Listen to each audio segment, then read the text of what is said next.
নমস্কার বং ফুটবলার এ আপনাদের সকলকে স্বাগত জানাই। এখানে সমস্ত খেলার খবর পাওয়া যাবে। যারা নতুন তারা চ্যানেলটিকে সাবস্ক্রাইব করে দিও। ইউরো 2024 ভারতীয় সময় 6:30 খেলা শুরু হয় বেলজিয়াম বনাম স্লোভাকিয়া। চলতি ইউরোপে সবথেকে বড় অঘটন।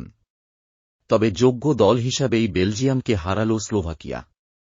বেলজিয়ামের হয়ে রোমেলু লুকাকু দুবার গোল করলেও ভিএআর গোল দুটিকে বাতিল করে ইডান স্কানজের 7 মিনিটের করা গোলও এ জয় লাভ করল স্লোভাকিয়া। দ্বিতীয় ম্যাচ শুরু হয় ভারতীয় সময় 9:30 থেকে ইউক্রেন বনাম রোমানিয়া। চমক দিয়ে ইউক্রেনকে পরাজিত করল রোমানিয়ার 3-0 গোলে। রোমানিয়ার হয়ে গোল করেন 29 মিনিটে স্ট্যানচিউ, 53 মিনিটে গোল করে রাজডান মারিন, 57 মিনিটে গোল করে ডেনিস ট্রান্স।